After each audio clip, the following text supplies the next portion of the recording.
राधे राधे। जय माता की। अपने शास्त्रों की माने तो नवरात्रि में हर दिन का अपना अलग अलग महत्व है। चाहे वह माता की जौ की खेती का हो, चाहे वह माता रानी की अखंड जोत का हो, चाहे वह माता रानी की दुर्गा सप्तशती की पुस्तक से पाठ करने का हो। परंतु जो कन्या भोज का जो महत्व है वह इतना ज्यादा है कि अगर हम कन्या भोज नहीं करते तो अपनी नवरात्रि की पूजा संपूर्ण नहीं मानी जाती। कहा तो यह जाता है कि नवरात्रि के दिन अगर हम रोज कम से कम एक कन्या का भोज कराएं तो बहुत ही उत्तम फल प्राप्त होता है। परंतु अगर हम ऐसा नहीं कर सकते तो कम से कम अष्टमी या नवमी तिथि को हमें कन्या भोजन का जरूर पूजन करना चाहिए। अगर आप 9 या 5 कन्या नहीं जिमा सकते तो कम से कम 3 कन्या अगर आप जिमाएंगे तो वे महाकाली, महालक्ष्मी और महासरस्वती का रूप मानी जाती हैं, तो तब भी आपकी पूजा जो है संपूर्ण मानी जाती है। मान्यता है कि 2 वर्ष की कन्या का पूजन करने से दुख और दरिद्रता दूर होती है। 3 वर्ष की कन्या के पूजन से धन धान्य और समृद्धि आती है। 4 वर्ष की कन्या के पूजन से परिवार का कल्याण होता है। 5 वर्ष की कन्या के पूजन से व्यक्ति रोग मुक्त हो जाता है। 6 वर्ष की कन्या के पूजन से विद्या और राजयोग की प्राप्ति होती है। 7 वर्ष की कन्या के पूजन से ऐश्वर्य की प्राप्ति होती है। 8 वर्ष की कन्या के पूजन से वाद विवाद में विजय प्राप्त होती है और 9 वर्ष की कन्या के पूजन से स्त्रियों का नाश और असाध्य कार्य पूर्ण हो जाते हैं। कन्या पूजन विधि क्या है?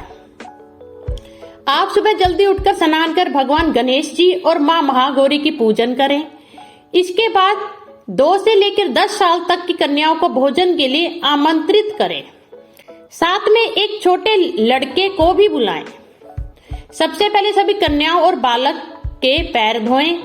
इसके बाद उन्हें बैठने के लिए आसन दें। फिर उनके माथे पर कुमकुम और अक्षत का टीका लगाएं। फिर कन्याओं के उल्टे हाथ में और लड़के के सीधे हाथ में कलावा बांधें। फिर उनके माथे पर कुमकुम और अक्षत का टीका लगाएं। फिर सभी की आरती उतारें। फिर कन्याओं को भोजन कराएं। इस भोजन में पूड़ी, चना और हलवा जरूर शामिल करना चाहिए। कन्याओं को भोजन कराने के बाद यथाशक्ति उन्हें कुछ न कुछ उपहार दें। अंत में कन्याओं के पैर छूकर उनका आशीर्वाद प्राप्त करें। नवरात्रि में कन्या पूजन की शुरुआत अपने घर से ही करें।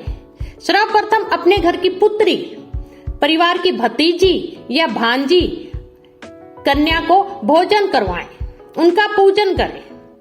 और पूजन से पहले अपने हाथ में आप जल लेकर यह संकल्प करें कि नवरात्र में कन्या पूजन के लिए मैं अपनी पुत्री को देवी मानकर उनका पूजन करती हूँ या करता हूँ। अगर घर में छोटी कन्या ना हो या आस पड़ोस में छोटी कन्या ना हो तो आप घर के मंदिर में माता की पूजा करके उन्हें विभिन्न प्रकार के भोग लगाकर और माता को भेंट सामग्री अर्पित कर दें। महानवमी के दिन माँ का विशेष पूजन कर पुनः पधारने का आह्वान कर विदा होने के लिए प्रार्थना की जाती है। जो कलश के जल का छिड़काव परिवार के सदस्यों पे और पूरे घर में किया जाता है ताकि घर का प्रत्येक स्थान पवित्र हो जाए। अनाज के कुछ अंकुर माँ के पूजन के समय चढ़ाए जाते हैं। कुछ अंकुर दैनिक पूजा स्थल पे रखे जाते हैं। शेष अंकुरों को बहते पानी में प्रवाहित कर दिया जाता है।